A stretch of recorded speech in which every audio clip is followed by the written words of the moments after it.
Good morning. Welcome to what is now becoming a traditional yearly pre-budget event organized by the Times of Malta with the Finance Minister, Clyde Caruana. Thank you once again for accepting our invitation. This is probably one of the first big events preceding the budget, which is going to be called in later this month.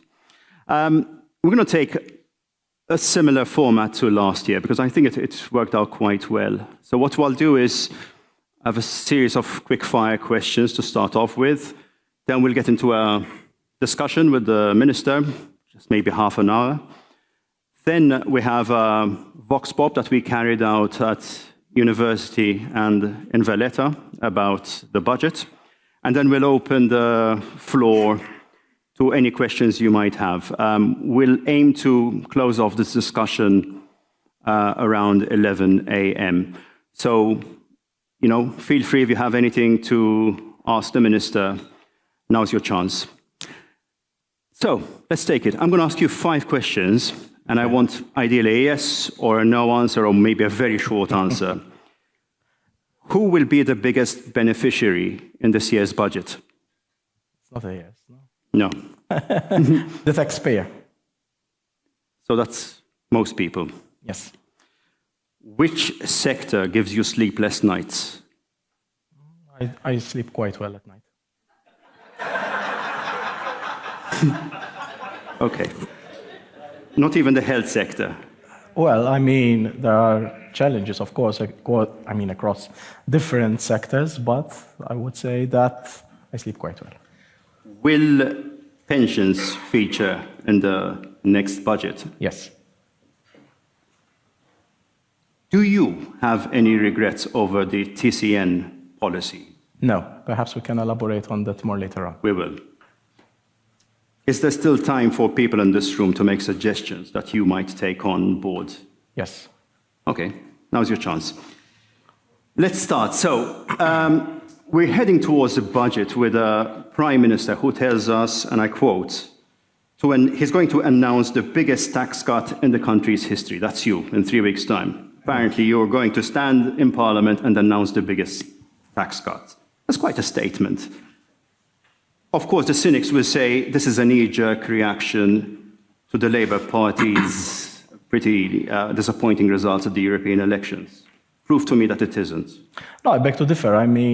During my first budget in this legislature, I said that, and may I remind that in our electoral manifesto we had that we pledged that we were going to reduce tax cuts, and we said that we were going to do this as from the first budget. However, in that budget speech, I said that I had to delay the tax cut for the simple reason that, as everybody knows, way back in 2022, there was the Russian invasion in Ukraine. As a result of that event, energy prices increased significantly. And during that particular year, government had to start subsidizing energy prices. And if I recall well, in that particular year, that is 2022, that bill only for that year was in the whereabouts of 350 million. So it would have been, irresponsible from my side if I had to decrease taxes way back then instead of subsidizing energy prices or else having the two of them together. It didn't make sense at all. That would have been irresponsible. Now, energy prices have tapered off in terms of the burden on the government fiscal, and I think that we're in a position also, given that the deficit is going down, to honor this pledge, and that is why in 3 weeks' time or so, will be announcing what the Prime Minister has just hinted. Okay, so you're talking about, you said the taxpayer will be the biggest winner. Yeah. Does that mean you're going to be shifting the tax bands, income tax bands? So I'm not going to divulge all the details, but I know that you're a journalist and you're after headlines. So what I can say is that the measure in itself will be costing the fiscal north quite beyond 100 million euros. So it is quite sizable. And yes, all the taxpayers will be benefiting. So So that eventually answers your question that I will be adjusting, yes, the tax bands. Yes. And will it be according to how much you earn? Are we talking who stands to benefit most? The Prime Minister, I believe, mentioned the middle class. Of course. Who is the middle class these days? Well, I mean, it depends. If you had to ask people whether they consider themselves to be part of the middle class, 80% would tell you that they are part of it. I mean, I know that you're trying to get out yes, that's what I'm going to be doing for the next hour. Where the rates are going to settle. But what I can tell you is that people even earning 25,000, 30,000 will get a sizable reduction. So whatever your salary, if you are employed, you will be benefiting from yes. these tax cuts. Even the high earners? Of course. I mean, when you adjust the bands, there's a cascade effect on everyone. Okay, so you're giving the impression here of a pretty healthy financial sector, but yet we all know that the debt continues shooting through the roof. You're going to tell me there is a deficit, so of course there's going to be debt. No. Is it as healthy as you're making it out to be? I'm going to tell you something quite different, because it's very convenient to quote the debt figure in absolute terms, yes, when in reality the analysis shouldn't be made in that way. I mean, if we had to look at our economy in GDP terms, way back in 2013, our economy, the size of it was 8 billion. 8. Today, this year, it's going to be beyond 22 billion. So really and truly, our GDP since 2013 has increased by 175%.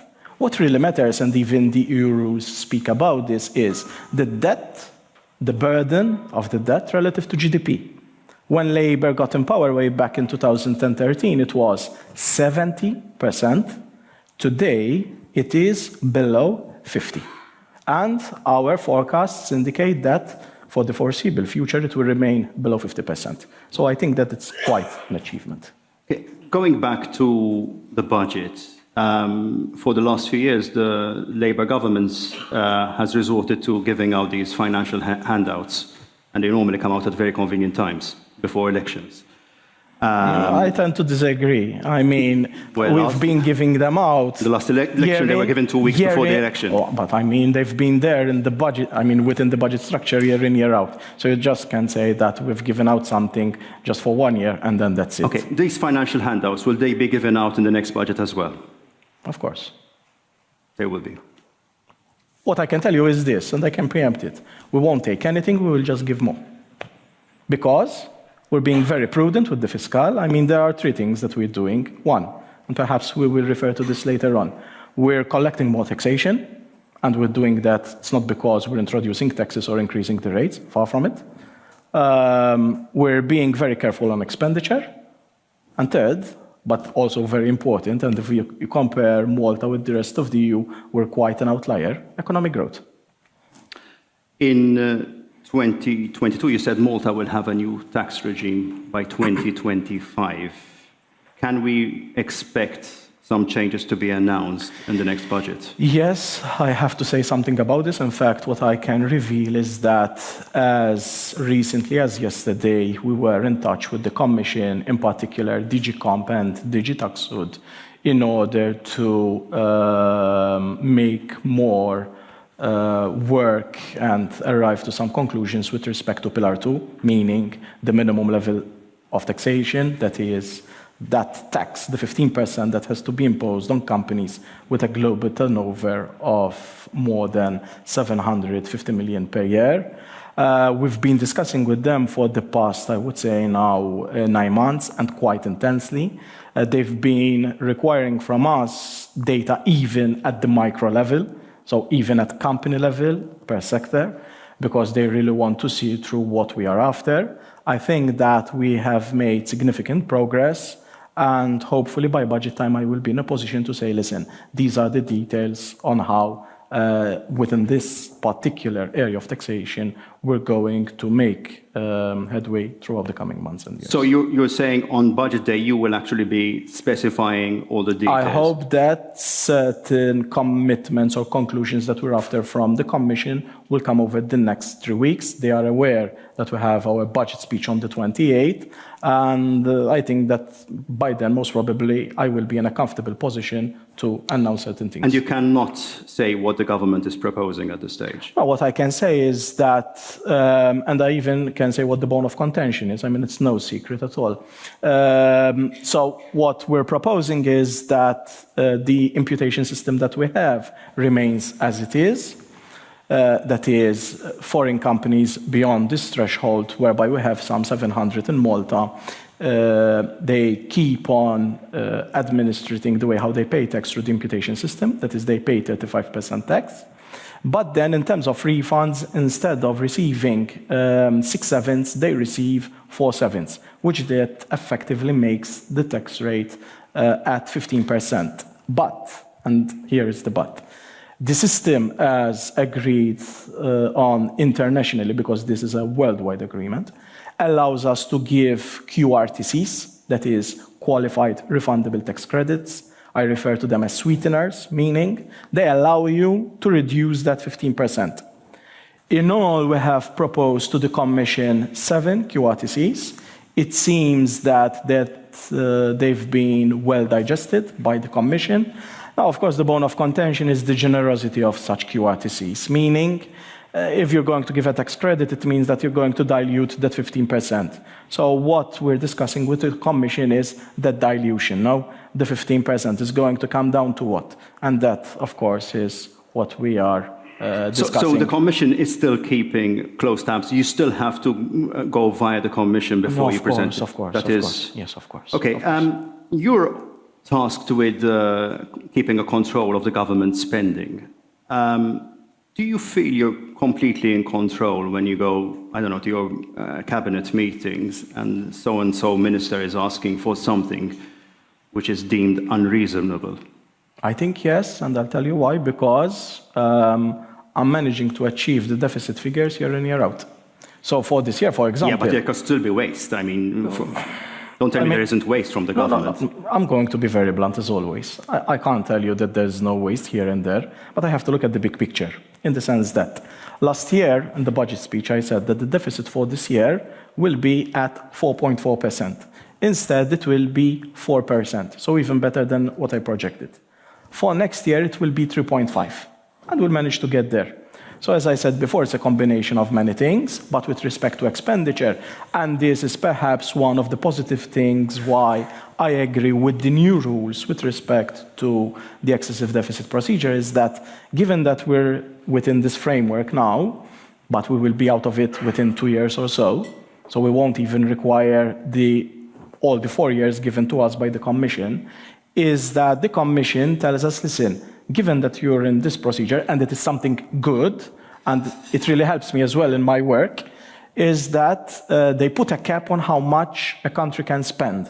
And our cap is 6%, which means that from this year to next year, I can spend only 6% more. And that in itself is positive, because 6% is quite, a modest and understandable figure for government to spend. I mean, it doesn't necessarily mean that if you spend more, it's going to all result in output. There is an element of inefficiency as well. So 6%, I would say it's fair. But you dodged the question really well. You're a very seasoned minister by now. I have to. I asked whether there are ministries there that are going way beyond what they should be spending, creating quangos and jobs that should not be there. Come on, there must be time when in cabinet meetings you say, come on, this is useless, guys. Yes. But at the end of the day, it's the priority of the priority of the minister, whether he spends €1 here or there.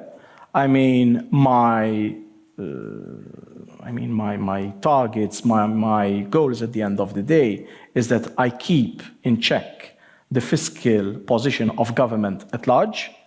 I see that I allocate enough money to the ministries so that they achieve their aims. But ultimately, at the end of the day, each minister should be responsible for his own doing, no? Will you be increasing, reducing investment in infrastructure? Roads, projects, big projects? I think that by and large, it will still be going up, yes. Perhaps shifting some priorities, but by and large, investment in capital, let's put it this way, in infrastructure is still up.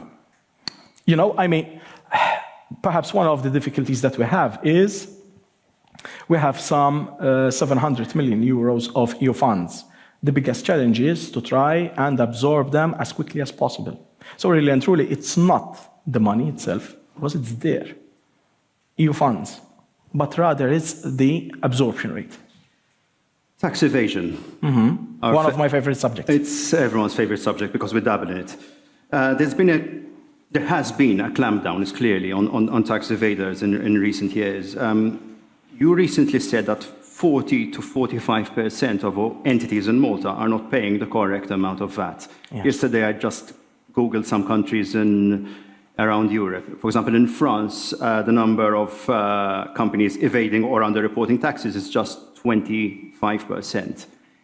Is this acceptable to you? So the answer is, of course, no. But I have to say what we've been doing. Some 18 months ago or so, I said that we're going to have a new AI system in place in order to make sure that all the checks and balances that we need to carry out, we do them electronically, IT-wise, rather than manually. That system now has been installed. For VAT, it has been up and running since April. We're going to have the system of AI up and running for corporate tax income by the end of this month, October. Personal income tax will be part of the system by end of December. And exports and imports, where customs is concerned, will be within the system within January. So what are the benefits of this? I'll just give you one example, VAT. Whereas before we used to take samples in order to check the validity of the returns, and it used to take us about 5 months, and we used only to check just a sample. Now we can check everything within just 2 days. So something which is of positive news, I think, to the business community, whereas before, for refunds, it used to take us months to process and perhaps issue. Now that period is going to be reduced very significantly. But now, also, on the positive side of things, whereas before we used to check just a small sample because it was manual, now we're checking everything, so it's not a sample, but the whole population in just 2 days, and then the system tells us where we have to, pick and point and issue letters of notice for the relevant entity or individual to come forward and perhaps need to do the necessary revisions. So you must be collecting much more money. How much? This year, for the first 6 months, 300 more than we thought. 300 million in what? In taxes, more than we thought. So for this year, some week or 2 weeks ago, there was a headline that we've collected 500 million. No, it was in the pre-budget. That we've collected 500 million more in 2023. I think this year it will be even more than 500. Would you say the vast majority of businesses are now paying their dues? I think that the vast majority now, they are aware that the tax commissioner is well equipped with the tools to find out if they are in line or not. I can sense that the culture is changing very rapidly. People are becoming more compliant. For example, compliance. Now, 90% of returns, they are filed in time. 90%. Whereas before, that was as low as 30% or so. So there is this sense of awareness that, listen, these guys are getting serious about it. But how many companies would you say are still not compliant?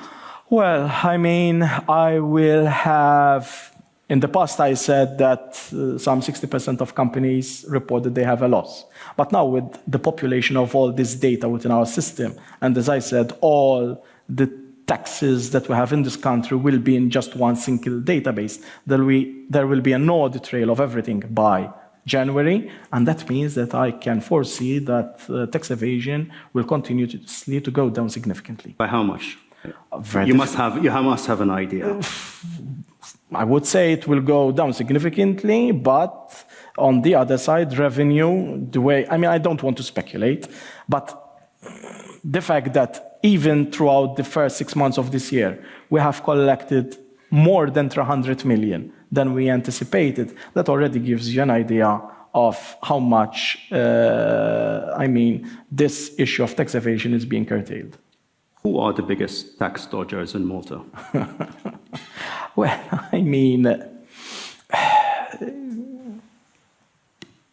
it's very difficult to pinpoint to just a person, an individual, or a sector. I would say that throughout time, throughout the years, the decades, it has been something spread across the different sectors. Now, what we're doing is that we're changing the culture throughout. So even when we look at the compliance rate, it's going up across the board. I would say that by the end of this legislature, I won't make a bold statement whereby I'd say tax evasion would be history. I won't say that. But I would say that we would have significantly addressed something that has been long overdue. So you can't pinpoint one sector. You can't say, I don't know, it's tourism operators, it's construction, political parties. Well, political parties, I think the problem is not evading tax, but they're above the law, requiring more money to finance themselves. So it's more the other way around. So I would say that once the system is in place, because what we're doing is this, and where I want to get to, it's about having enough data to have the most accurate picture of wealth. Wealth is made up of what? Streams of revenue. So if you have a picture of the stock, then you can identify then backwards and try to come up with the flows from where they are coming and make sure that those flows are being taxed correctly. So let's go to our favorite subject, overpopulation. Yes. In a recent interview, you said that by the end of this legislature, there will be 600,000 people living in Malta. I mean, we're all talking now about the changing the economic model. It's become a buzzword, but let's be honest, there's a lot of lip service, but we have seen very little change on the ground. Are you optimistic that we can actually come up with a new economic model? Well, I think that the people have already spoken about this. The business community is coming forward as well. And why? Because if this country of ours continues to become more populated, our geographical area will remain as is. But this increase in population is having its externalities, its negative externalities, whether it concerns schools, whether it concerns our health services, whether it is traffic. I mean, recently I've heard someone who has a small business, delivery. He is delivering the same amount, the same worth of goods, but it's costing him much more because he had to employ 2 new drivers because, of course, most of his delivery persons, they are being stuck in traffic. So therefore, he had to buy extra vans, meaning what? Less profitability.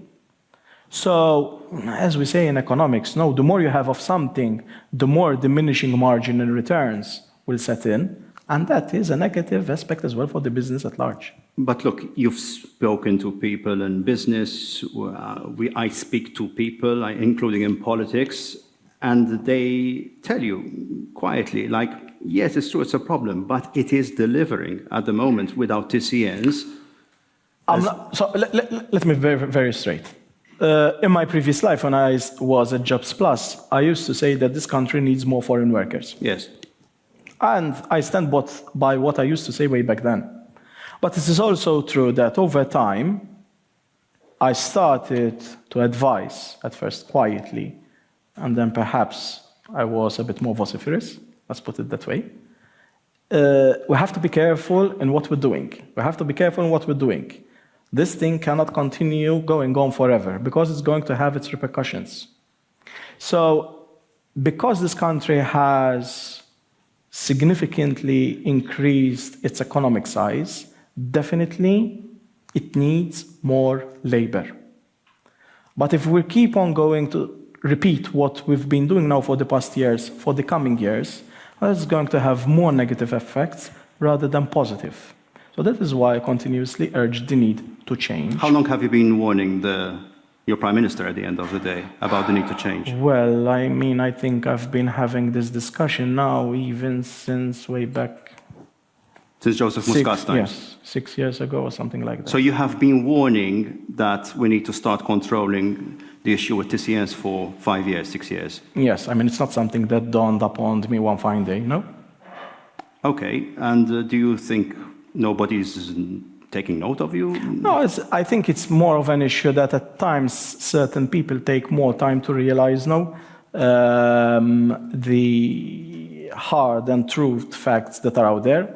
Let's put it this way and be very clear. It's not something very easy to address for the simple reason that even the business community at large now, it has become accustomed to this way of doing things. Because, and I have to precise this, when you see comments even on your blogs, government is importing labor. Government is not importing any labor.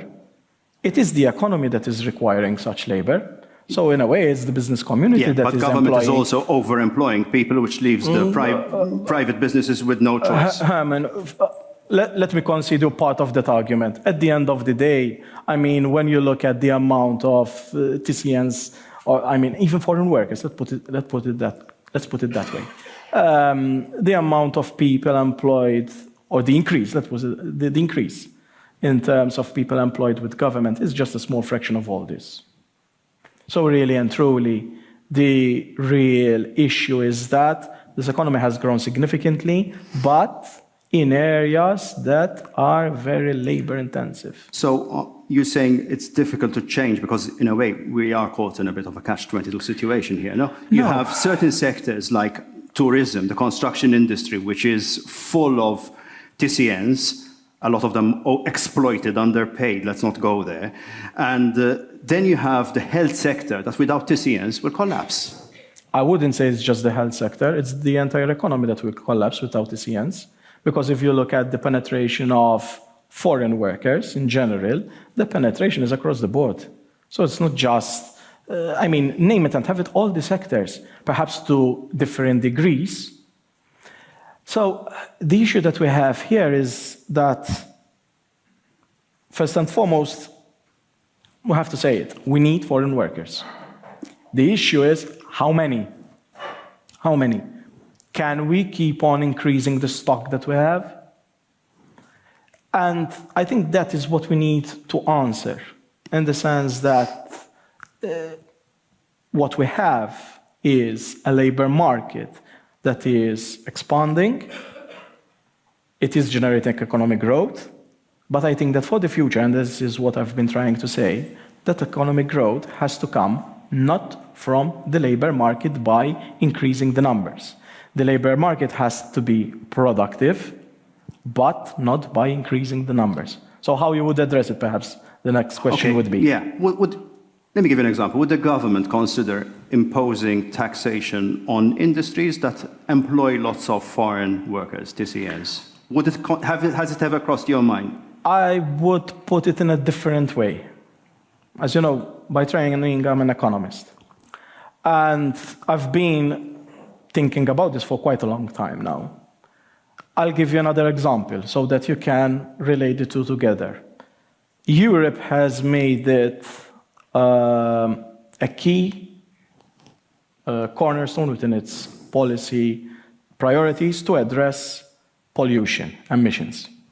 So there is a market for emissions, whereby the more you emit, more you have to pay. So the idea there is to reduce emissions by making them more expensive. The more you emit, the more you pollute, the more you pay. And I think we can study a similar model for our labor market. How? Earlier on, I've just hinted that the issue with foreign workers is that they are exerting externalities on our economy, meaning the use of services, whatever.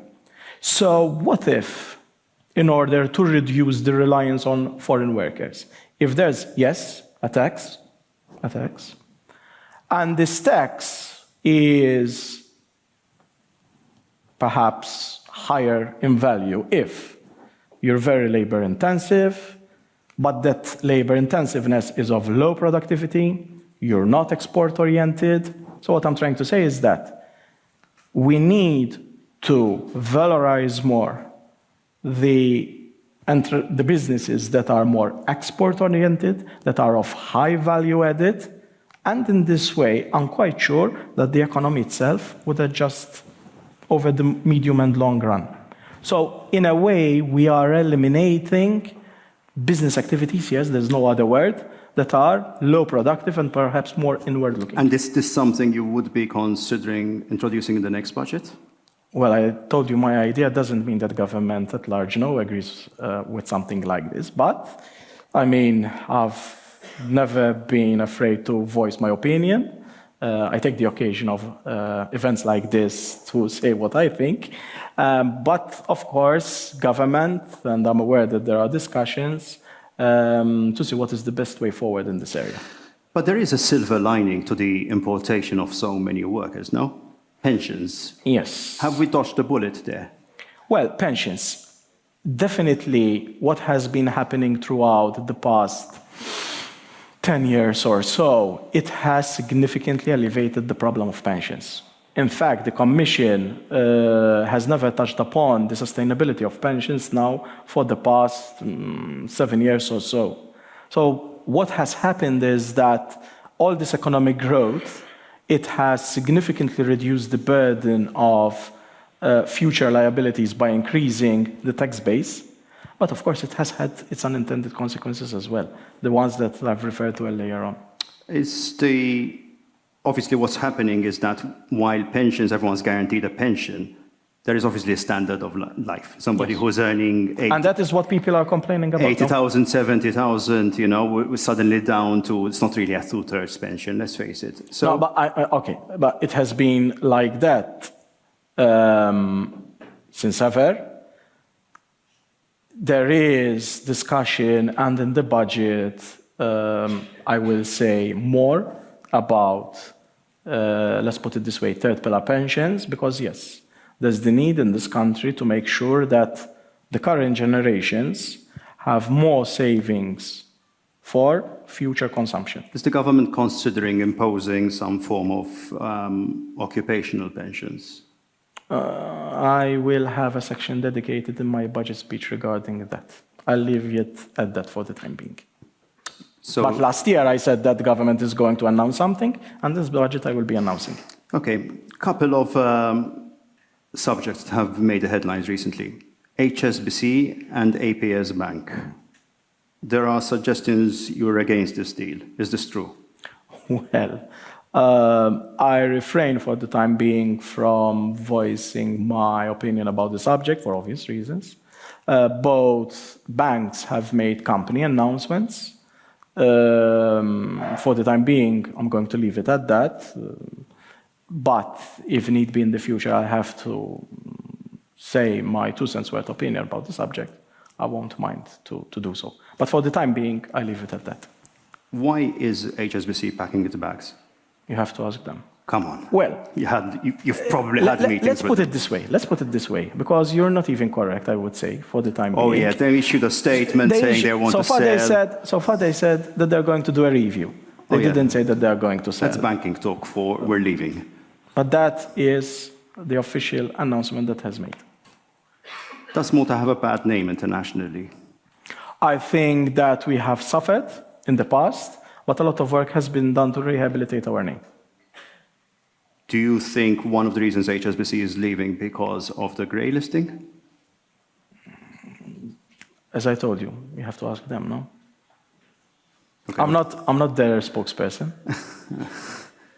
Okay, Air Malta. Yes. It's now been 6 months. How's it going? How's the transition so far? Well, settling in, a very good summer, seat load factor higher than 90%, whereas in the past we used to have 70% or so. still need, the management still needs, of course, to see that all the key parameters are within the business plan. But what I can say is that we're still going to get the number of passengers that we were carrying before with 8 aircraft, just through 17 destinations with a third of the workforce. So Air Malta is going to be making a good profit? Well, in the business plan, we didn't say that for the first year because no company makes a profit throughout the first year. As you know, there are many things many reforms that are being carried out even in the first year. But in the medium term, yes, that is the plan and that is what we have to stick to. For the simple reason that the bottom line for future success is the profit. So there's also full or partial privatization of Air Malta. Is that going to happen? It has to. How much? It has to.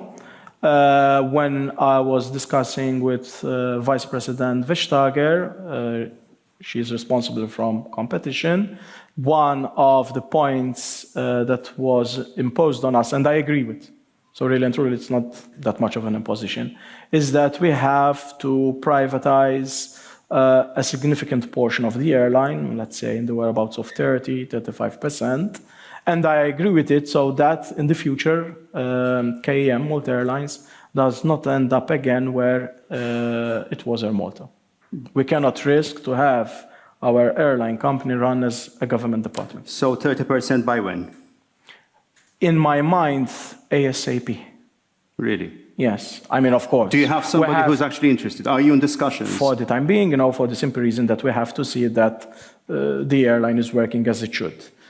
At least you have to have the first set of accounts in hand before, of course, you start going around to see whether there's any interest. Are you optimistic you'll find a good bidder? I have to be. Inflation, do you think it's under control?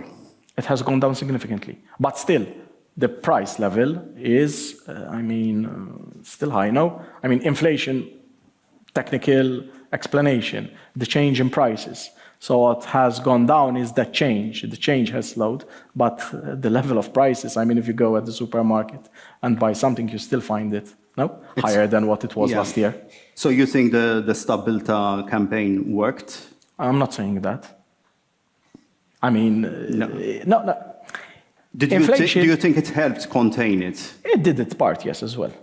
Inflation at the global level, it has gone down. It was coupled with the initiative that you're referring to, and now inflation is running at 2.2, 2.3%, something like that. Last year, you created quite a stir when you said pretty blatantly Malta's markets are made up of cartels. Do you still think this is the case? Something happened to change my opinion since last year. No, come on, Herman. Yeah, but ultimately, have you tried to engage in discussions through MCSD, maybe? But this is something that we have to live with now. This country has a population of 560,000 or so. Even though it has increased, we're still small now. So really and truly, the markets that we have inherently will remain small forever. So as long as the markets, they are what they are, competition will remain what it is. Construction.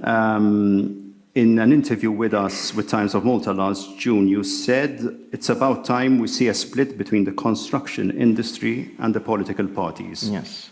How did these comments go down in your government? How do you think? Badly. I don't think that I have too many supporters, no, with respect to that. But there's a clear split here because we're also seeing a lot of statements made by the constituted bodies. Some of them are present here, and yet nothing changes. Even the MHRA recently said that, we need less hotels, and yet barely a week goes when you see another application for a new hotel. We're tired of writing about this all the time in the media. You have some power to exert over your colleagues, to at least look at the so-called economic model. Here we're building more hotels that we don't need, that the operators themselves are telling you we don't need, and nothing changes. At times you tend to expect too much from me, but what I can say is this. I think that at least from what I've learned throughout the past 4 years that I've been directly involved in politics at this level, let's put it that way. At times, people in politics, they tend to get the message, but they need a lot of time to digest it. So it doesn't mean that no one is acknowledging that there is this issue. That already in itself, it's already a big leap forward, acknowledging that there is an issue. Now, of course, it takes more time than to get to the things that need to be done in order to address it. But the problem, you said, yes, there is obviously an issue at government level. Is it just the fact that people don't look beyond their constituents in their cabinet? Definitely, the way our political system is set up, from the way how politicians are elected, the way how political parties are financed, it definitely doesn't help, no. Okay, last question before we get to a vox pop, which we just filmed. Traffic, I know it doesn't make sense to put this in the same basket with the budget, but it has become one of the big issues which is normally discussed around budget time. Will there be anything to incentivize alternative means of transport in the next budget? I've been recently put aware of the policy that has been written by Minister Bonnet. This policy will be put in front of Cabinet in the coming weeks for discussion, and then we'll take it from there.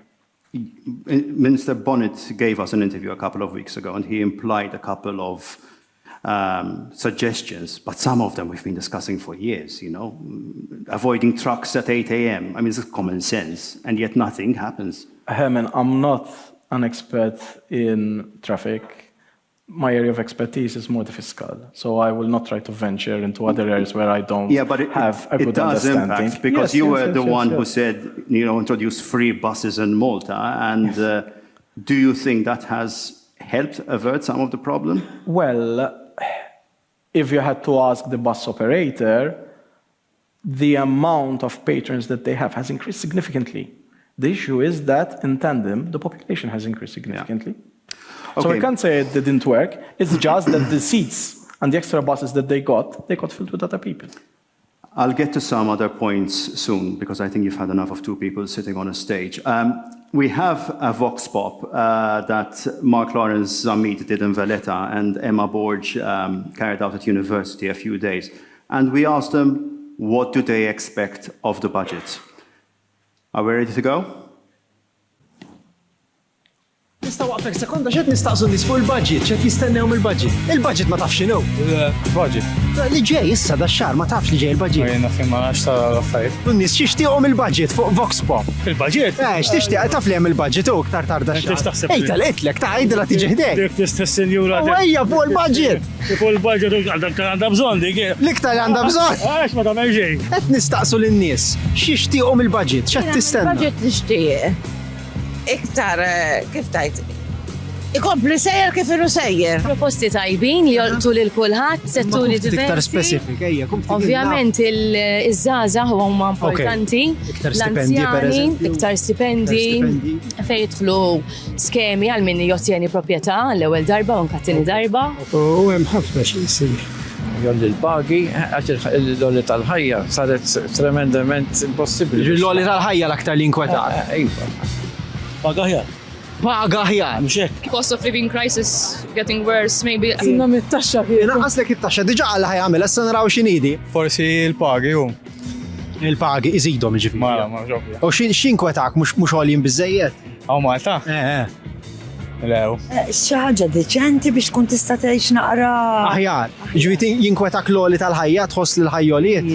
Tinkwetak di. Għax aħna għajtant kemm aħna umani, mhix aħna it-tfal ta' tfal u sa jridu ħajjithom ukoll. Fimt. Grazzi kompli.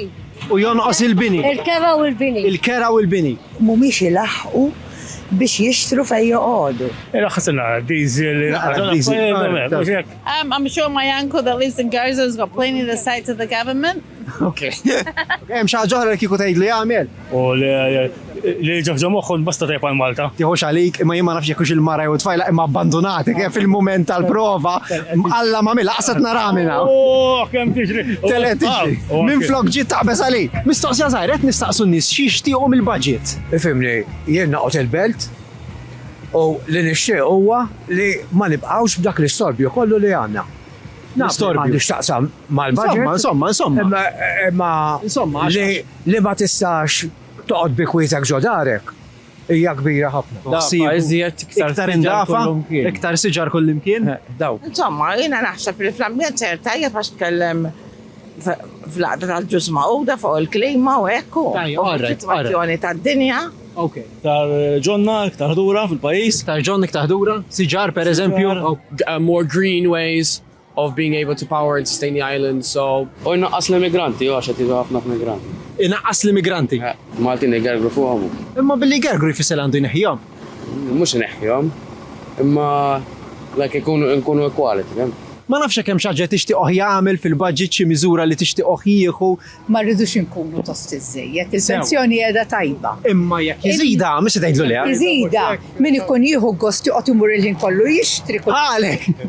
Inti diġà mort tixtri dal-għodu? Insomma, sar jindejjem. Ġifieri ma tgħidlux leha l-pensjoni. Ħafna jżidlek il-pensjoni. Tgħidlu leha? Jekk inti kom. Jekk iżida tajjeb. Għax tgħidlu li inti komda ħafna ħalli kienet iżida. Le. Ma kuntenta ġifieri Kuntenta ħafna. U issa daħajt fan il-barra għax il-gwarda robbi ħadthom kollha u lilu ħallejtu taqsek. Ifhem, jekk joll l-istipendju ma niddejjaq xejn. Kemm tidu iżidu l-istipendju? Xi 500. Xi 500? Tajjeb, fix-xahar jew fis-sena? Fix-xahar. Tajjeb, ngħidulu. Tajjeb? U mejja ma niddejjaqx imma tajt 30, 40. 40 tajjeb. L-istess jgħandi. L-istess. I don't really have any high hopes or expectations. It's mostly, like these check benefits and maybe they increase stipends a little bit. I also haven't looked that much into the budget, which is probably a symptom of youth not going in. We need more investment in the university itself. In our track here at the university, it needs to be ramped up a little bit more. And even in government schools, maybe a higher budget with it for our education. So youth can continue studying even further. It would be very nice. So far, happy. Happy, għondik xinkwiet wis. Sorry, qed nagħmlu vox pa full budget, x'qed tistennew mill-budget? Naska minna naraw. Iva, sa tarani fil-verità. Kompli.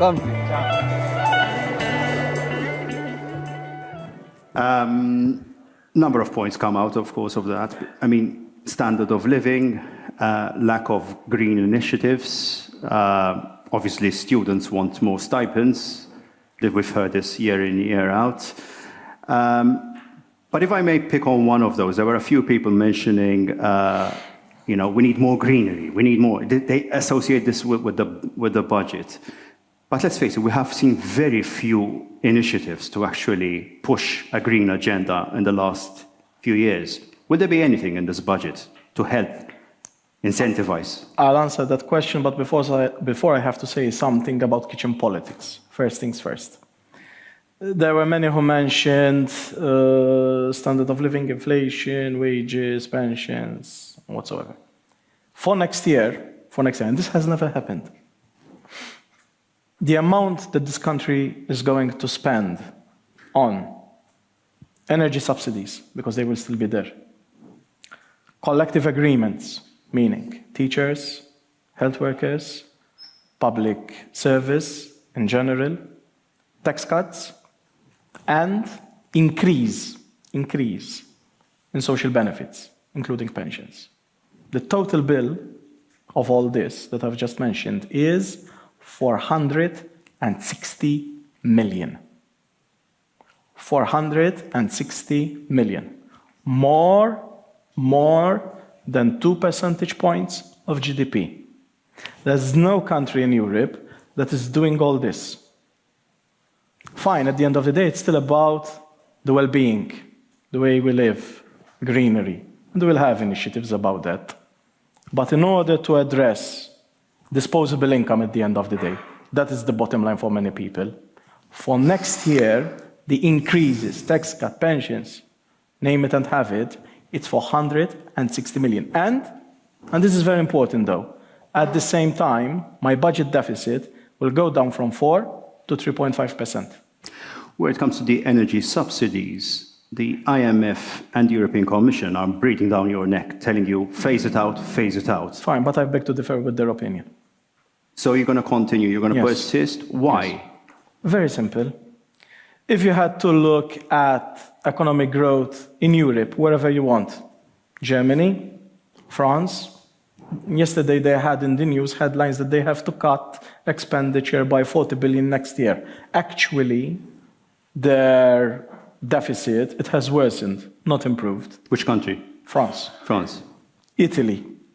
So the biggest mistake that Europe did, I mean, they've done the same thing that they did way back in 2010, 2011. They tend to reduce expenditure in order to absorb shocks in a very short period of time. It doesn't give enough time for those shocks to subside.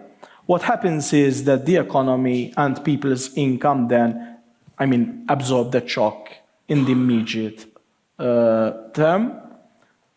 Economic growth slows significantly, then as a result they have issues in balancing the books. That is why we have continued throughout the past years, not by coincidence, or because we're fortunate, or because we're small. It's thanks to the bold intervention that we did, whereby we continue to absorb this external shock. This country has continued to enjoy the current economic growth rate. And it has paid so much, such that we're quite of an outlier in terms of economic growth. My fiscal deficit has continued to decrease year in, year out. And our notion that we have to subsidize until prices get back to where they were is paying off. Why? Earlier in this interview, I said that energy subsidies, their burden on the economy was 2.2% way back in 2022. Next year, that burden is going to go down to 0.7. So the fact that we are now keeping away this external shock, it is insulating the economy, we're still working, and at the same time it's paying off. Just to mention another figure, but it's very important. Just before the pandemic, the debt to GDP ratio in this country was 43%, 43% of GDP. Now, after the pandemic, after the energy shocks that we've experienced, the debt to GDP ratio is 48%. So the increase in the debt to GDP ratio was very slight. And we kept on going, which is at a stark, contrast with what is happening in other countries. Just look at the UK, the bumpy ride that the Labour government is having is because they are addressing it in the wrong way. Can the Commission actually stop you? No, because I'm still within the rules. And this is the first thing that I've discussed with the people within the Commission. I told them, listen, this is very important for our economy, the way how we think things should be done. If I play within the rules, that is, I respect the limit that you've imposed on us with respect to expenditure growth. If I manage to reduce the budget deficit by the minimum effort possible, the 0.5, is that fine with you? And their answer was, as you stay within the rules, that's fine with us. So I'm within the rules. Okay. I'd like to open the floor now, if we can have some lights. There's a roving mic. We have about 45 minutes where I'd like to invite you to ask any questions to the Minister. We also invited our readers. We've got Bert, our online editor. We're trying to see if there are any questions being asked by our own readers there. So feel free to ask any questions. Please just identify yourselves and please keep interventions to a minimum because I'm already seeing hands going up. Thank you. Thank you, first of all, for inviting us. Paula Bela, representing Chamber of SMEs. As we have spoken with you, Minister, and the Prime Minister when we met of the budget proposals, as a Chamber, we're against intervention of government into businesses. Herman, you mentioned there is a lot of hotels, there is a lot of apartments, there is a lot of restaurants. That is for the individual to decide to invest. The government, when government intervened on this island, I have enough years to remember the import licenses and restrictions. The economy was, was as it worst. So please, government, don't intervene what I want to do with my investment. The only thing government can do is that through the Malta enterprise, if he is subsidizing any industries, those industries he can dictate.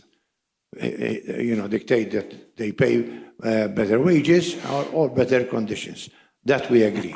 But intervention, we don't agree. As regards taxes, Minister, do you still, we'll never give up trying to ask whether you are changing the band for small businesses as income tax. There is a uncompetitive with the 6/7. We've been saying this for a long time. Yes, you say that it's been done since Minister John Dalli, but since then, I think we are bound to have a level playing field when it comes to tax. Thank you. Okay, so should the government be intervening? He's saying, it's my money, it's my business, let me invest in this country, because ultimately, supply and demand. And shall I? Yes. So, fine, I can see from where Paul is coming, but I think that government perhaps should give more information out there to the market at large, so that people who are going to make an investment, in whichever sector it is, they make an informed decision. And that is something that I think is very important. Reducing the corporate tax rate for businesses. That's not the right time, and I'll say why. First, we have to sort out with the Commission the issues related to Pillar 2, what I referred to earlier on, the 15% on the big businesses, because that it is a significant issue. The amount of tax income that government gets from it is very significant. I don't want to play with tax rates when we're doing such an important change. First, I have to see how the economy, the fiscal, is going to react to these changes. Second, I have to make sure that the government is collecting all the dues that need to be collected.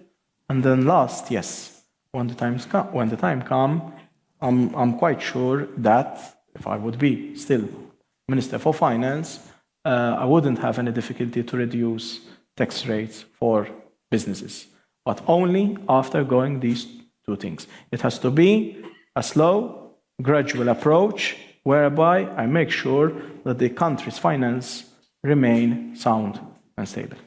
Okay, next question. Philip? Minister, oil. Yesterday we heard, given the turbulence, the war, oil prices went up. Thank you for your presentation on the way you explained that you'll be keeping subsidies and they are sustainable within the context. Do you have a contingency plan for any rises that are imminent? And I believe you've already planned your figures for the budget, so it could be of concern at this stage. And one other question. You've spoken to all the bodies regarding their proposals. I do understand that some of these proposals, as you now explained, could be insular, a bit inward-looking, and we could be looking at our individual needs. What do you think, and what is your plan, given holistically what everybody gave you, to keep the economic sector, when it comes to the entrepreneurial side of things, at constant sustainability of the situation? Thank you. I think that I can summarize all this that Philip just said with 3 words. Peace of mind. Meaning, yes, perhaps there will be an escalation in the Middle East and it can drive oil prices up. Something that I continuously say with the credit rating agencies, because I'm continuously asked by them month in, month out, is that our policy in subsidizing energy prices is what it is, and it's not going to change. But they ask me, what if oil prices shoot up? We have to continue doing that. But then the second question is does that mean that the budget deficit will suffer as a consequence? No. The budget deficit has to continue to go down. If I said that it's 3.5 for next year, it's 3.5, meaning from where the money is going to come from, it means then that as perhaps I did 2 years ago, where throughout the year, I had to do an exercise of rerouting expenditure and finding and going after cost savings within government, if there's such a significant escalation, which for the time being is still what it is with respect to oil prices. Because if I'm not mistaken, oil yesterday was still at $75 a barrel. But if that had to happen, it's expenditure that, of course, will have to give in from certain areas. But, as I said, the two variables that are quite clear in my head that I have to keep in check, or rather, that I have to sustain, is the deficit that still needs to go down, and at the same time, energy prices, they have to remain what they are. Okay. Next. Hi, bonjour. Pierre Fava. One of the buzzwords that I saw in the Vox Pop was disposable income, and you mentioned it yourself as well. I think that society at large has moved to more of a materialistic approach, and I'd like to know and understand what government will be doing for the quality of life of people. I have a medical background, and we always talk about quality of life with people taking certain types of medication. I deal a lot with cancer patients, for example, and you see quality of life there, and you try and guide people through that difficult part in their life. But it is something that hits me hard. We live well at home, and we have disposable income, and this is what we talk about. You go out on the road, and sometimes you think you're in a third world country.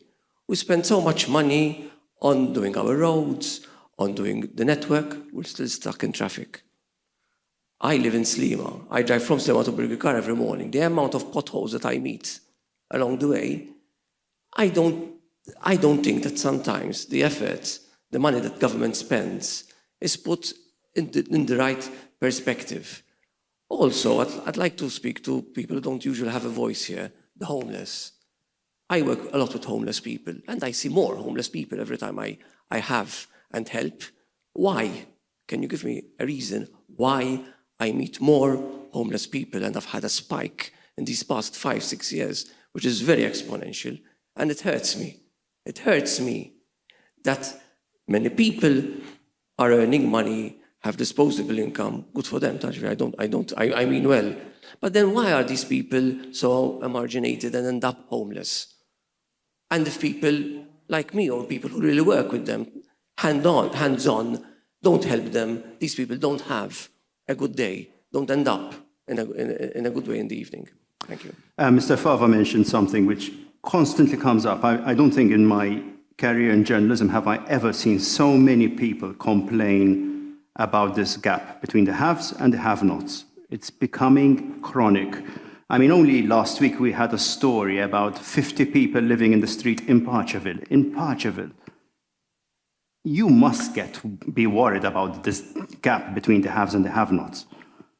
Yes, and in fact, right now I'm in the process of concluding the negotiations with all the ministries. So what's happening, and this has been going on since last week, and in fact, after this interview, I have another 2-3 ministries today. Each ministry calls at my ministry, and together we discuss the line items for next year. Yesterday, I had Minister Michael Falson, who was exactly pointing out this problem of homelessness, and together we discussed ways of how we can go about it, and he will have resources for next year in order, yes, to have the necessary facilities, shelters to address. So we're talking about here shelters, or going to the crux of the problem and trying to see how we can help people, especially third country nationals who are being exploited? Well, such problems, most of the time, they have other problems behind them, whether it's mental well-being, whether health. I mean, the problems can be very different. What falls within the remit, perhaps, of Minister Falson, social policy, is to provide basic services to people who are in need. So, at least from what emerged from our discussions yesterday, is that there's going to be some form of help, shelters, in order to make sure that at least these people do not sleep rough at night. Okay. Minister Caruana from Malta, Junior Achievement Malta. We thank you for the opportunity here to ask these questions. We also presented our pre-budget document to you, and we have a meeting coming up. Something that I wanted to link up this discussion now happening also with the Vox Pop is financial literacy, and actually an effort, a collective effort from a lot of the stakeholders here to actually impart knowledge on money management and financial literacy, because we can keep increasing or work on increasing disposable income, but if it's being spent not so wisely, the situations will still continue. So that's one point I wanted to make. The other thing I wanted to highlight is what is going to be different in this budget, focusing more on the innovation, the entrepreneurship, the youth, the investment in research, in order to kick off the transition to more high-value, new innovations, rather than having another budget which is an increase here, increases there, and more of the same. Thank you. Thank you. I'll make a comment because I'm not trying to shy away from the previous comment about general well-being, perhaps at the end, because I'm quite sure that there will be more interventions about it. So I will speak broadly about it later on. But about research, innovation, etc. Coincidentally, yesterday as well, I had the Minister for the Economy calling in. They will be having a number of initiatives, new initiatives as well, even with respect to AI, because they really want to address this issue and have what it takes for this country to become more literate in terms of technology, but also with respect to your first point, financial literacy. That is something as well that is a must in order to have higher success rates when it comes to savings. And over here, I'm referring to the third pillar. For people to appreciate the importance of third pillar, they have to be more financially literate, because when people start to have more visibility about their income past 60 years of age, if that comes too late in the day, then it is too late as well to address it. So I have to make sure that people become more knowledgeable about their situation in 40, 35 years' time, as of today, rather than then.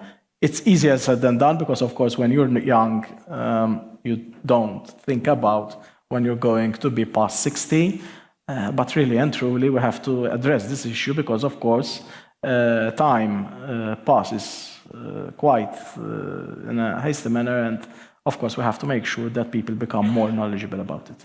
Okay, questions? I think there are quite a few. Let's hope we can. Mari. Thank you. Mari Brugulio, Department of Economics, University of Malta, and Malta Wellbeing Index Project. You rightly said there will be more questions about well-being. You mentioned earlier on that, as you define it, wealth is made up of streams of revenue. But we know that it's not just that. That's just what we choose to measure. Wealth is actually also health, as the gentleman mentioned there. It's open space, it's access to time, it's living a good life. And I would hazard to suggest that with all this focus on disposable income and our GDP growth being greater than the EU average by some fair amount, we're running into diminishing returns of disposable income and should start to focus on the other sources of wealth. And I say this with a caveat. Those who are poor are not running into diminishing returns of income, but those who are reasonably well off are, and are aspiring to a better quality of life, which we now deserve. So my proposal would be that when we are at a reasonable stage with the budget, we actually assess it formally for its well-being impacts. This is a practice that is now taking place in several advanced economies, including the UK, Iceland, many others. And it's just a way of filtering the budget for its well-being impacts. In so doing, you first look at the most vulnerable. But you also move away beyond this consistent fixation with disposable income and growth. That would be my first suggestion, and we're willing to help on that. My second suggestion is to not be afraid of taxes. I mean, taxes are half the budget tools. We cannot continue to start every budget proposal with good news, we have less taxes. It's not good news. It's not good news. It's the government's role to use taxes for the best possible means to get us to the policy objectives we need. I'm a parent of a 16-year-old. The hardest thing to do is to lay boundaries and say no. But it is my role to do that, not just to say yes and give pocket money and be liberal.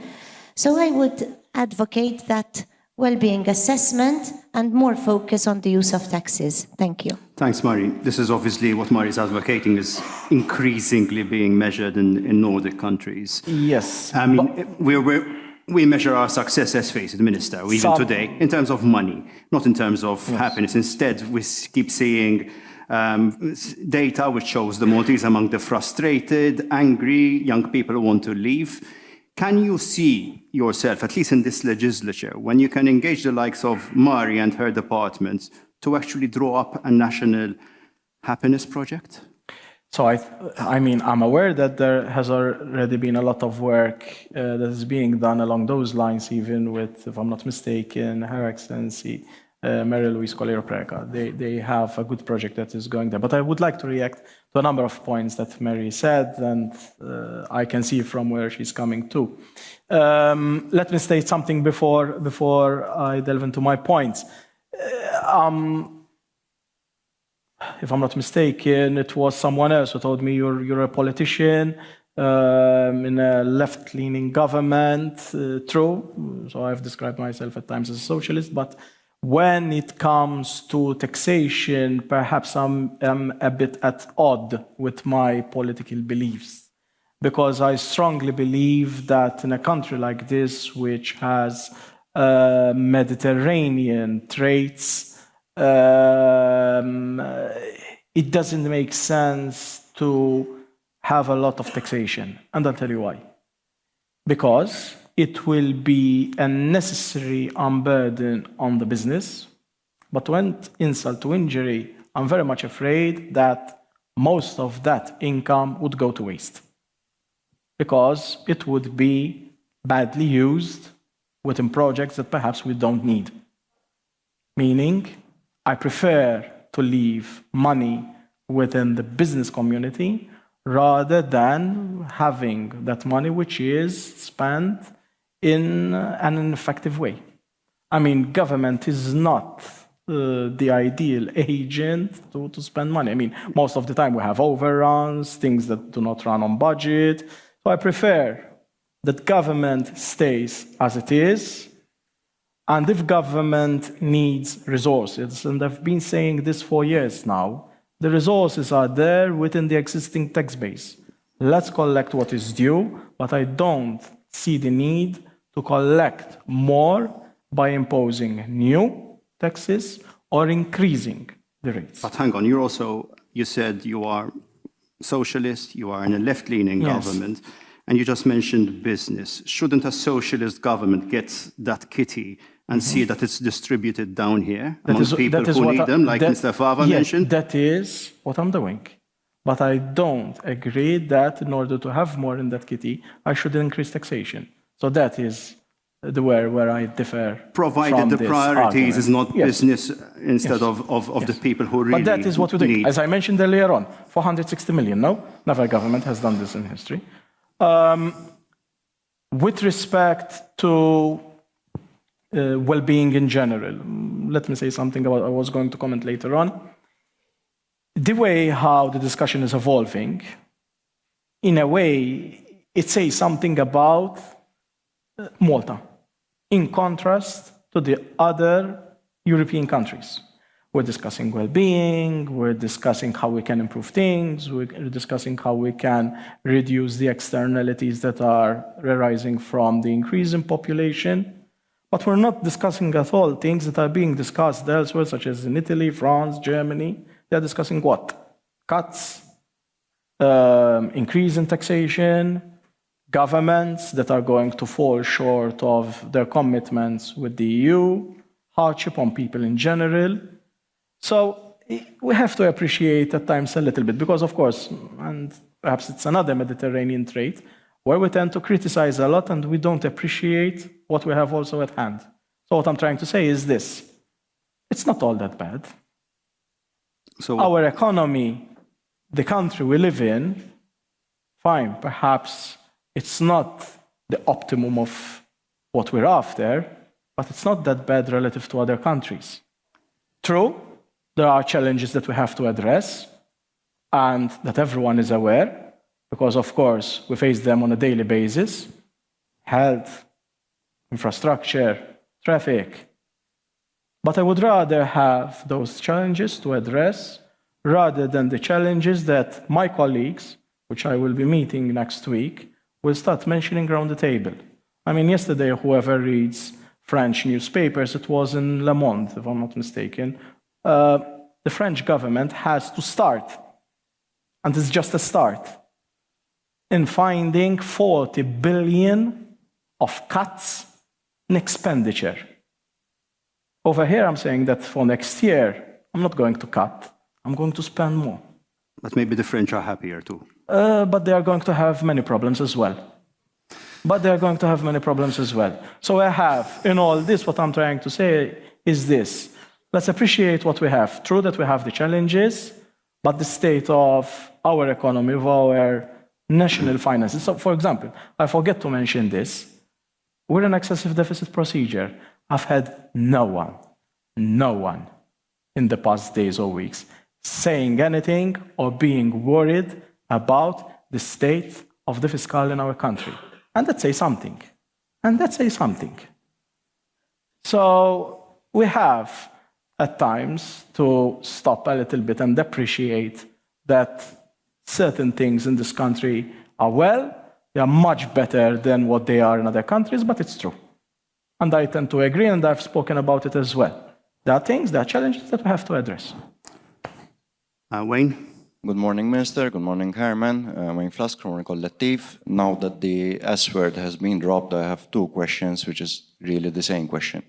First of all, Minister, do you know the price of a 1 liter carton of milk and the price of a loaf of Maltese bread? If you buy Benna, it's €1.15. €1.15, then you know as well that last year the price of milk increased twice I know, by by a 15 total of cents and a little bit more. 25%. And bread, it depends on what you buy.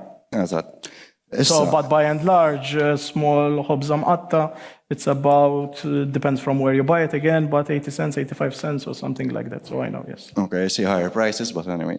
But that was not the question really. So far, government policy has been to subsidize, for example, the importers of flowers and cereals whenever the price of bread internationally goes up. The same was done with Stabilta, where the subsidies were given to food importers and they stabilized the price of frozen chips and frozen vegetables.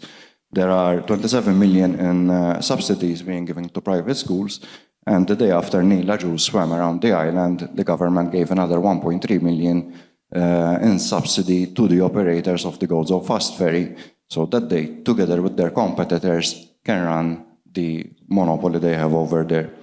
In total, the central bank reports that 12.3% of the GDP has been spent in subsidies throughout the last year, and much of this figure is going to what you have described as a cartel. How do you feel this economic policy will benefit those 16.6% who are at the risk of or in immediate poverty? Don't you feel that these policies are excluding them from having any disposable income and being able to improve their quality of life? Thank you. Thanks, Wayne. No, and I beg to differ quite adamantly, and I will say why. If there's anything that this government has done, and I'm very proud of it, over the past 3 legislatures, and I'm very proud of it because at times I was also part of it, is that we've given the necessary tools to people who have been marginalized all over the years into emancipating themselves, but also at the same time transfer of payments have never been as high as they are now. And I'm going to give examples. Whether it was childcare, it has given the opportunity to low-income people to enter into employment. Whether they were the breakfast clubs, whether we had the tapering of social benefits. Mind you, in 2013, because at times we tend to forget things, there were 16,000 people on social benefits, on social assistance. Today we have less than 7,000. It's because those people entered into employment. What we did for people who are not in employment. Since 2 years ago, we've introduced the second mechanism in order to give additional COLA, the cost of living adjustment, and we're giving the highest handouts. They amount to some 1,300 euros additionally each year to families who before were not getting anything out of this. So I mean, fine, perhaps this government, which I form part of, is not that perfect, but I think it's very unfair to say that this government is not doing anything or that we're just turning our eyes elsewhere and ignoring these people. The amount of money that has been dedicated and that we will continue to dedicate next year, even to pensioners. I mean, it has been this government and the previous governments whereby the cost of living adjustment for pensioners was not just the cost of living itself, but each year we give much more than that. I mean, I meet pensioners whereby they say that their pension has increased so much that they are fine, they were low-income earners when they were in the labor market, but in terms of pension, they are getting more than they used to get when they were in employment. So it's not all that perfect.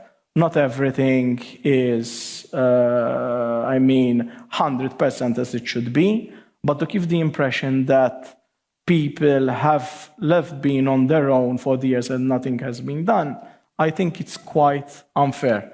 I mean, I would say it's more visible today. It is more visible. People are becoming more conscious, and that is why we're doing more as well. So in terms of redistribution of income, it is taking place. I mean, firstly, it was you or someone else who mentioned the checks that you give. I mean, money is being redistributed. Pensions are increasing. The anomalies of the past with respect to pensioners, they are being addressed. They cost a lot of money, but we're doing it. Children's allowance. I'm not going to mention children's allowance, what we're going to do in the budget, but it has increased significantly. So you will increase children's allowance? There will be an increase. I won't tell you by how much, though. But of course that we're addressing the needs of families, and we're addressing them not marginally. So yes, we're putting the money on the table and it's being put where it should be. Should we do more? Definitely. Before we get to the next question, you mentioned COLA. 2 questions. Are you convinced that this is still the best mechanism to address inflation? And B, can you confirm that the COLA is going to be €5.50? So, to answer your first question, it is perhaps not the best mechanism, but it's a mechanism that has worked for the past 30 years, and I think it should remain as is. Any other imperfections should be addressed through any other means, if there are any, such as, for example, the additional COLA mechanism that we did 2 years ago. Let me be more precise. I've always believed that business is there to take care of productivity, to take care of wealth generation.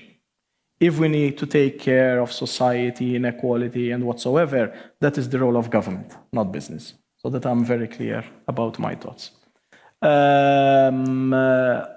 COLA. We're still waiting for the inflation figures of September. Those will be worked out by next week, if I'm not mistaken. Once those numbers are out, the number can be confirmed, but it will be somewhere. €5, between 5 and 6 euros. We have to wait for those numbers. We have to wait Can for you those confirm numbers. it's between 5 and 6? It will be in that region. Right. So a significant drop from last year when because it was. inflation has decreased. Okay, next questions. There's quite a few here. Hello, it's George Manjon here from PK Malta. I very much like to congratulate the Minister on the very good results. We are considering that Europe, certain countries, Germany is in a recession. UK is almost in the doldrums. France is, 40 billion. There's a hole in there. And our average rate of growth for the last 3-4 years, between the 4 and 6%, is exemplary, considering that on average EU, the countries grow by less than 1. Yes? So it's more than one feather in the minister's cap to announce this budget today, or a pre-budget.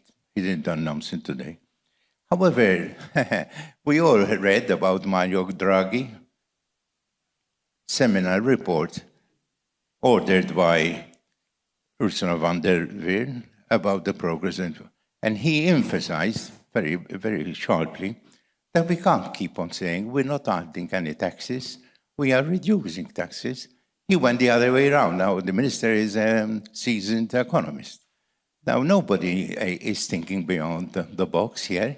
What we're saying is we're happy with what we have. The pensions are getting double increases.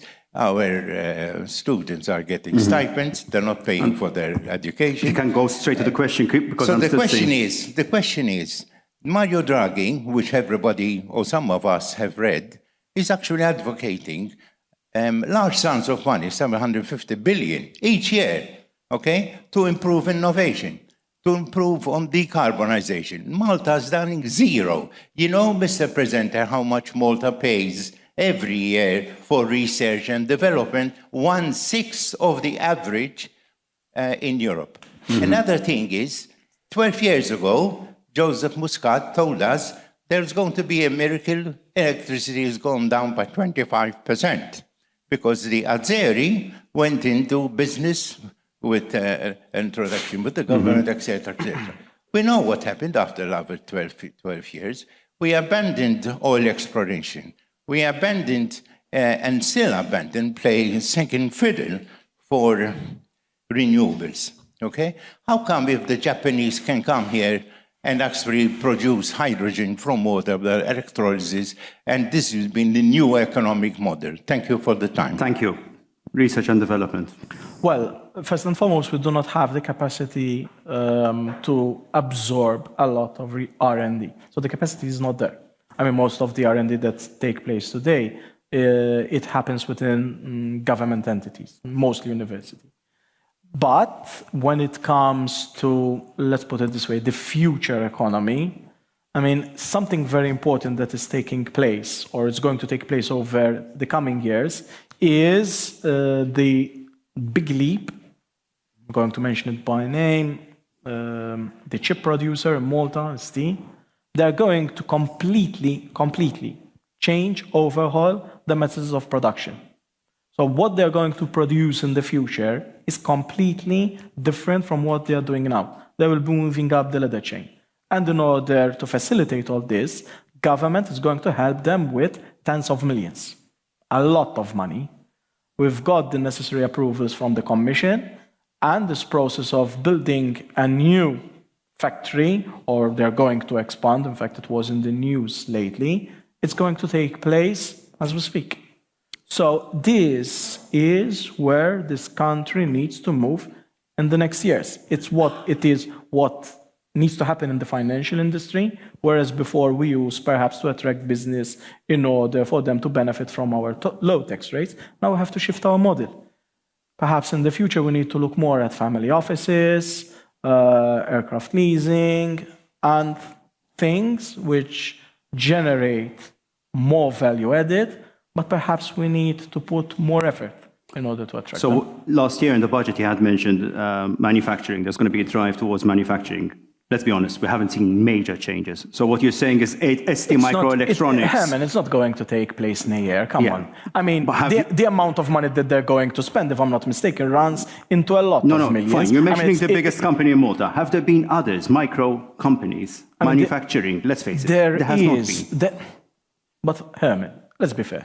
For such things to take place, you need years. The amount of money that Malta Enterprise is committing, and they are trying to commit with certain firms in order to change the method of production. In fact, in the budget, there's going to be, I forgot the technical name, but they're going to have sort of a center whereby research is done on how new chips can be manufactured. And there's going to be a lot of money for that. So the idea there is to have some sort of center of excellence whereby the manufacturing industry will be putting a lot of knowledge in that, so that, of course, the firms that we have and which produce things that are related to this can benefit and attract some center of excellence here as well. Okay, next question. Good morning. Maria Gallia from MEA, Malta Entertainment Industry and Arts Association. The creative economy is hardly ever recognized when discussing budgets. There is often a failure to quantify its value economically and beyond. Our sectors have been facing severe unfair distributions in budgets. We spend millions in festivals, in public cultural organizations and institutions, but we fail to miss how an entire ecology should function sustainably. So I have two main questions.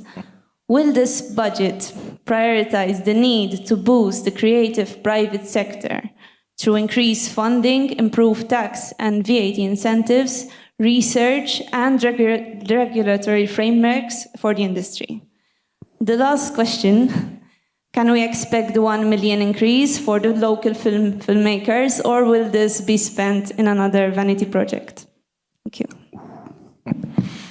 Well, what I can say, and I will reply in a very political way. The budget is still in the making. I have until next week to close definitively the allocation of the resources.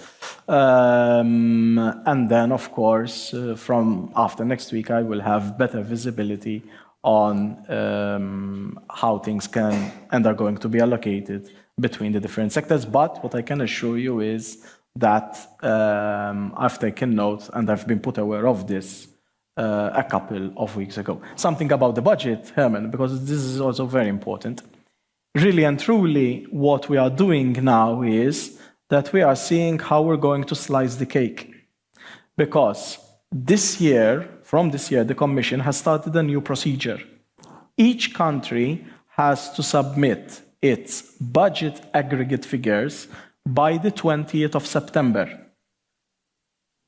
And then, of course, those figures are approved by the Commission. It was just Denmark and us who observed this deadline. So by the 20th of September, the Commission were aware of our budgetary intentions aggregately, and we observed this deadline for the simple reason that when I read the speech, and that is why it's on the 28th of October, in between, I want to have the peace of mind that whatever I'm going to read is acceptable for the Commission. But you very diplomatically skirted her question. I have to be, no? About, she mentioned vanity projects and festivals and concerts. Come on, you read about them in the papers. There's something happening there where money, public money, is being indiscriminately spent on certain events at the expense, not of Joe Public, at the thousands of artists here in Malta who are begging for pittance. Herman, I do appreciate that everyone tries, of course, to make sure that his, let's put it this way, area of interest is safeguarded, there are more resources, it is pushed forward. So, of course, everyone will make his pitch. At the end of the day, it's a question of resources, priorities, but I also have to make sure that if there are areas, people, sectors, individuals, which perhaps were not so much prioritized in the past, perhaps in this budget, they will move a bit up in the priority list. Okay, so in the next cabinet meeting, the minister will say enough vanity projects for film festivals. Herman, you know that I'm more of a realist. I'm taking the mickey, but I think that is a valid point that frustrates a lot of people who are doing something creative in this country. Next question. Yeah. I'm Maria Giulia Borg from the University of Malta Faculty for Social Wellbeing. I asked something similar even last year, but obviously it's the area of interest. And I think we see it year upon year. So you mentioned rightly so, as an economics teacher as well, the debt to the GDP ratio. So it's important not only that the debt is going up, but obviously if the debt is going up, we need to make sure that GDP is also going up, the denominator. You mentioned the 460 million. So don't you think we're putting ourselves in a corner of constantly needing to outperform ourselves in GDP every year? And this is what led to the overpopulation, to the overconstruction, to the over-tourism. Yes, we are always speaking about new economic models which will bring more value and therefore GDP, but do we really have so much faith in this GDP that we're constantly putting ourselves in this corner? We're spending so much, but we need to increase GDP so much where we won't be able to say it's enough on certain areas in the long term. Obviously, I won't be going into the question if you agree with other alternatives such as going beyond GDP, degrowth, etc., because we're not even there yet. My second question is about TCNs and what you mentioned about productivity. The first thing I beg to differ is that you said government is not importing TCNs. Government is not directly importing, but the invitation was loud and clear a couple of years ago, and now it's kind of the opposite because the public opinion is changing. But however, you also mentioned you'll be incentivizing people who are employing TCNs who are more productive. Do you think this will penalize small businesses, small family businesses in Malta who might have a couple of TCNs, but they can never be as productive as large companies? Thank you. Thank you. So what I said was just my idea, and I didn't say that there's a specific formula or policy or something that's going to be implemented. So let's be very, very clear. I think that the issue that we have is not whether we're after GDP growth or not. That is taken. GDP has to keep on increasing because people's expectations keep on increasing. I mean, people in this country keep on expecting higher level of healthcare, better education, more social services. So perhaps you beg to differ, but I think that people at large come to expect more from government and from their country. What we really need to address is how that economic growth comes about. So really and truly, it's not whether we should create more wealth. That goes without saying for me. The issue is how we create it. Do we need to keep on creating that wealth by having more businesses that are so labor intensive? Or should we move up the ladder, which is, mind you, easier said than done, have businesses which are more capital intensive and with labor which perhaps is more productive? So that is what I'm trying to say and what I've been saying along the years, not that we should stop GDP, far from it. And perhaps I do not come across this much because, I tend to say it as it is, but I'm pro-business. The fact that, for example, we have a tax system now that it's collecting what it's due, that means that we're being fair and we're making sure that businesses are all at level playing field. The fact that I'm collecting what needs to be collected is what makes it possible for this government to subsidize electricity and makes businesses now have the peace of mind that their electricity rates are not going to increase.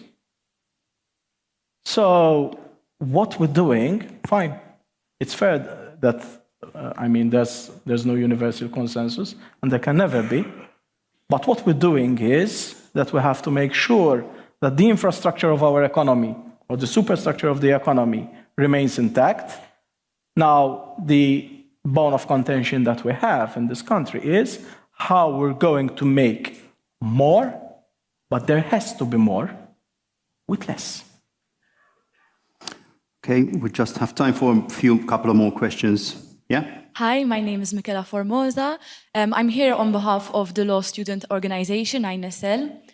My question is regarding the government's decision to allocate 27 million euro in subsidies for private education fees. This decision concerns not only myself, but also my colleagues. As usually, parents who decide to send their children to private schools are able to afford these tuition fees. So could this funding not have been better directed towards more pressing needs in our public education system? I think you are aware that in the last University of Malta annual report, the rector reported a fiscal deficit, which is constantly increasing. Given the fact, and I'm sure everyone here agrees, that the University of Malta is the primary institution for tertiary education in Malta, do you not feel that this fiscal deficit is a desperate situation? So my two questions are, could you kindly explain the decision to allocate this funding towards private schools rather than this important public institution that hosts over 12,000 students a year?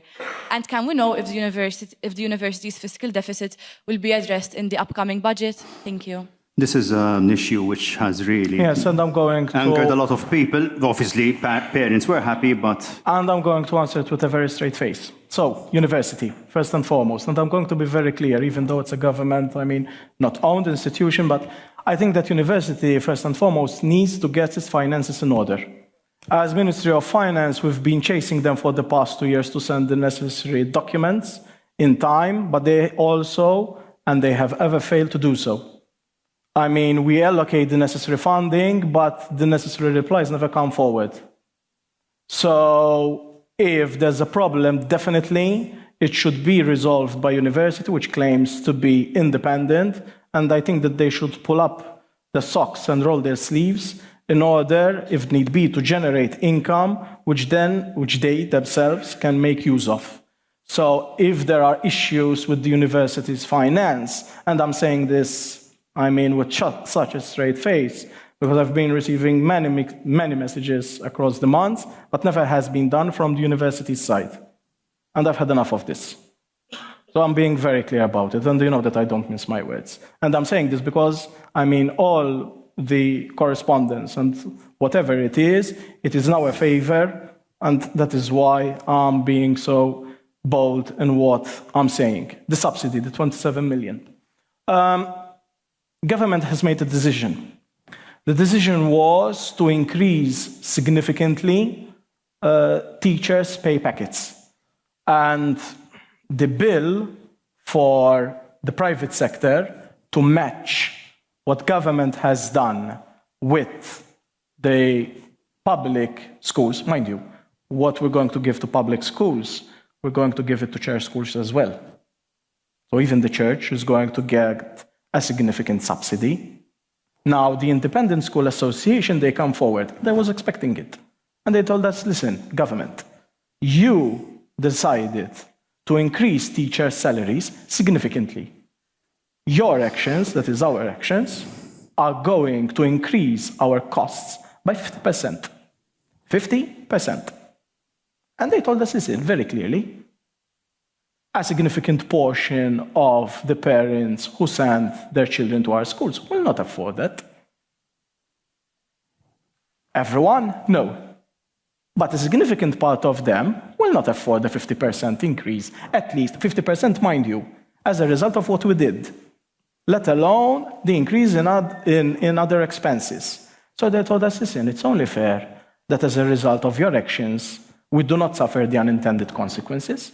And I think it's a fair argument. I think it is a fair argument. Because they told us, listen, if you don't want to give us anything, fine. We'll pass on all this increase onto parents, but if there are going to be hundreds who will stop from sending their children to our schools, you have to accommodate them yourselves. Very simple. Very simple. Popular? Perhaps not. But only logical, I think. And what we did is we didn't subsidize their normal costs. What we gave was to match sort of the unintended consequence created by government itself. Full stop. No more, no less. In fact, I don't know how many emails I received from parents because their fees increased by 10%, 12%. But the independent association told us, listen, usually we increase fees by not more than 12. That is the maximum, fine. So that is yours. But what we have created ourselves will help you on that. As simple as that. Any more questions? Yes? Martes? Marta Sportelli, Malta Chamber of Commerce, Enterprise and Industry. My first observation is about tax cuts. So from the Chamber of Commerce perspective, we welcome all the measures that are taken in order to increase tax compliance. As you know, we constantly harp that we need to start differentiating between business that operates ethically and business that does not operate ethically. And this leads me to the point where year on year we always hear government also saying that all taxpayers will be benefiting from tax cuts. Corporates are a taxpayer as well.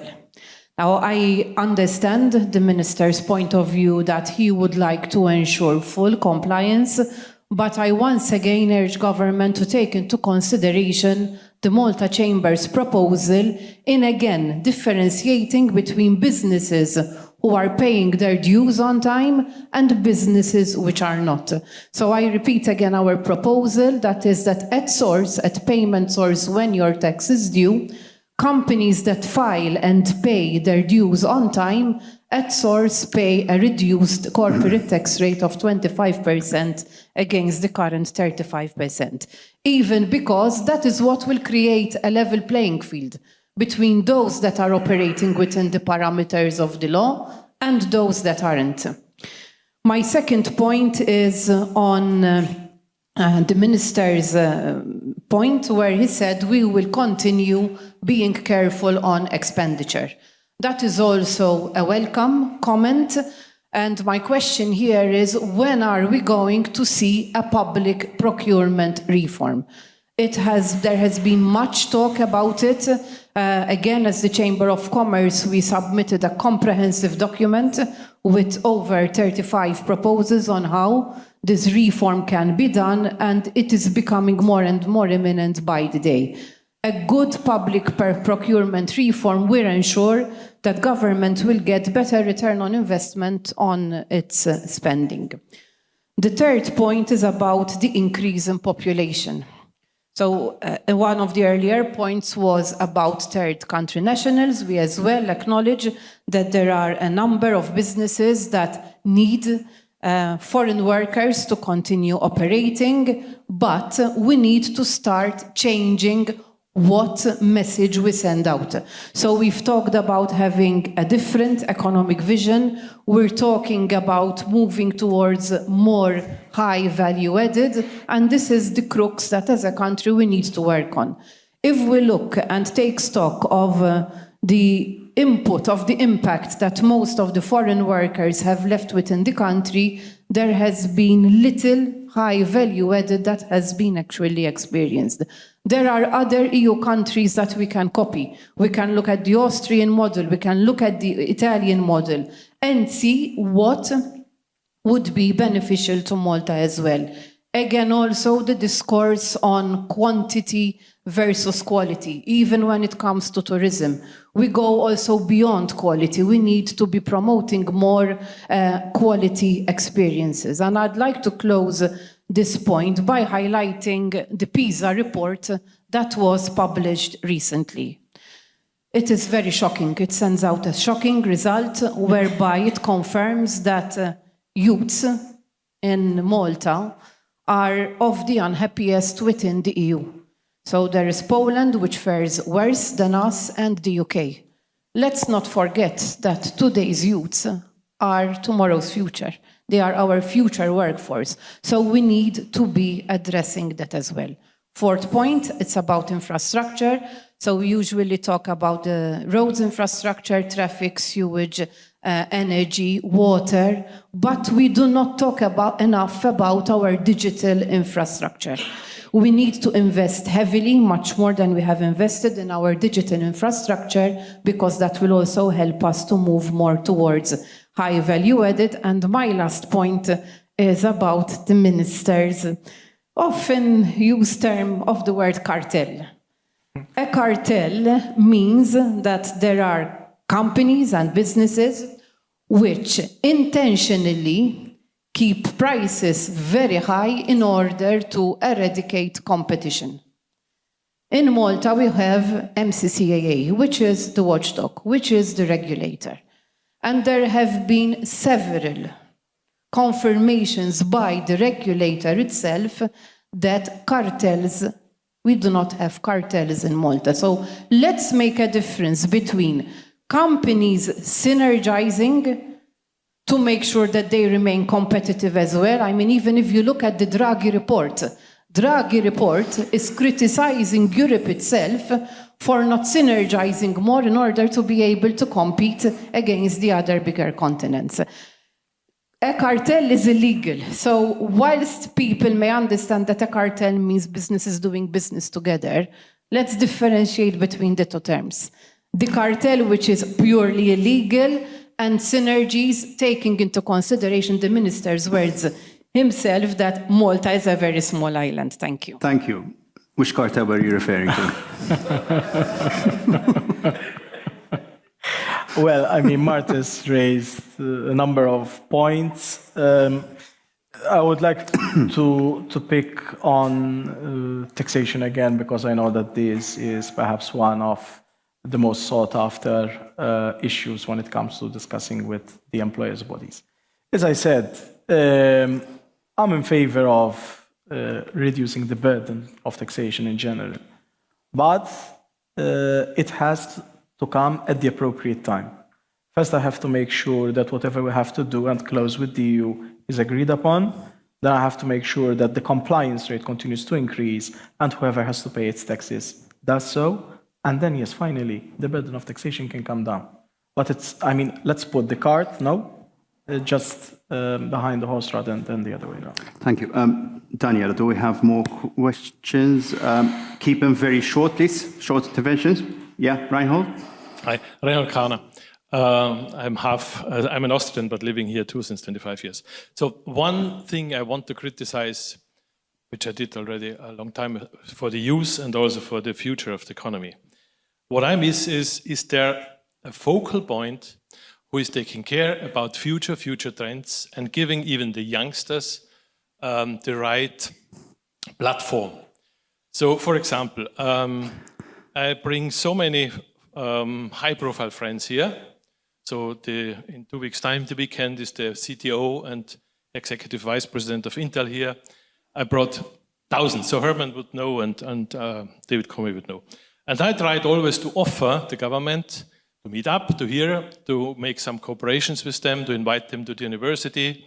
I'm also one of the Inspiring Minds mentors of the Heidelberg Laureate Forum, where the 100 best brains in informatics are there, the Nobel Prize winners, all the field medals winners, Turing Award winners, and so on. And I offered it so often, even to you, to meet up and to bring it, but no one returns. And if you do so, it's nice, they're interested, the politicians, to have a photo with them, and that's it. And that's dead wrong. It's so frustrating. And that's why you kill the future of the youth here. And if this is not changing, if you don't understand that you could be a gem, really, Malta could be a gem, because you have very smart people. The youngsters, I love them. They're very, very smart. It comes because Malta is so small, they know that they need to be creative and fight for their future. So the opportunity would be immense. You have a lot of excellent companies here. You have a lovely network. You have a global understanding, but you don't use it. And if you reach out, offer it on a silver plate, you do nothing about it. That's the frustrating thing. So you would need at least one focal point, but not if I go to Malta Digital Innovation Authority to offer them some very special things with Nobel Prize winners. They say, yes, but we don't have a budget for it. Come with a business case. Come on. You think I will create a business case for you? No. Be happy if I bring these people, but if you don't use it, what is offered, it's, for me, a big failure of this government. You are just stuck much more in the present than in the future, and that should be changed. Come on. Thank you. Thank you, Reinhold. Reinhold finishes off on a positive note in reality, though it's a bit tragic when you see the photo opportunities, ministers posing for these people, and then nothing, there's no follow-up. Do you think that is a chronic problem in Malta? Well, I mean, I do understand what the gentleman is saying. Perhaps I can also relay his words to my colleagues. At times, most probably yes, government entities need to do more follow-up in order to make sure that what comes through does not fall on deaf ears. But yes, I do get the point of the gentleman. Nevertheless, I mean, the discussion that we had since 9:15 this morning, as I said earlier on, we're not 100% perfect. Not even us ourselves as ministers, government. But if I had to look at the broad picture, I wouldn't say that it is bad, especially when we compare ourselves to other countries. It's always an issue about relativity. There are always things that can be criticized. There's always more that we can do. But let's appreciate what we have. And when we compare ourselves to others in Europe, I think that we've made quite a lot of steps forward. Thank you, Minister, for accepting this invitation. Thank you, once Herman, again. for giving me this opportunity again this year. I'd like to thank the Times of Malta events team for organizing this event. Thank you, Daniela, and especially our sponsors, Bank of Valletta, Chemimart, and Fortis Mazars. You can continue the discussion on our media platforms on Times of Malta. There's Bert writing a live blog at the moment as we speak. Keep the discussion going, and there's coffee after the meeting. Thank you. Thank you.